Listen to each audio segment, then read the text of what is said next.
Power प्लेमै घातक bowling गर्दै ओमानको batting लाइनअपलाई पूर्ण रूपमा ध्वस्त पारेका तीव्र गतिका बलर करण केसीको उत्कृष्ट बोलिङ प्रदर्शनको मद्दतले नेपाल सिंगापुरमा जारी एसियन खेलकुद पुरुष छनौटको फाइनलमा प्रवेश गरेको छ। शनिबार भएको फाइनल खेलमा ओमानलाई 8 विकेटको फराकिलो अन्तरले पराजित गर्दै नेपाल फाइनलको यात्रा तय गरेको हो।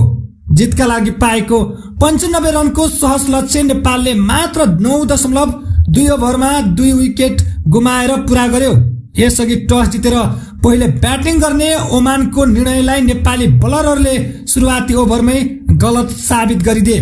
विशेष गरी पावर प्लेमा करण केसीले ओमानलाई शीर्ष क्रमलाई पूर्ण रूपमै दबावमा राखे। टोलीको खातामा मात्र 9 रन हुँदा ओमानले आफ्ना मुख्य 3 ब्याटरलाई गुमाएर निकै खराब सुरुवात गर्यो, जसको मुख्य सूत्रधार करण केसी बने।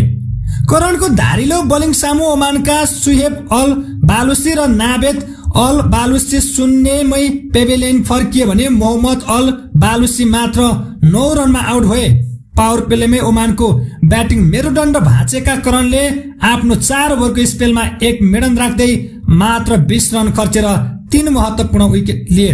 यही शानदार र खेललाई नयाँ मोड दिने प्रदर्शनका कारण करण केसी खेलको प्लेयर अफ द म्याच घोषित भए।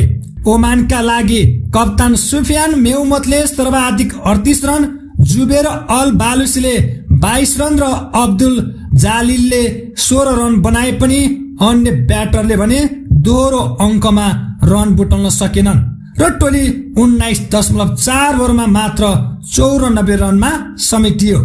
नेपालका लागि सन्दीप लामिछाने र सोमपाल कामीले समान 2 विकेट लिए।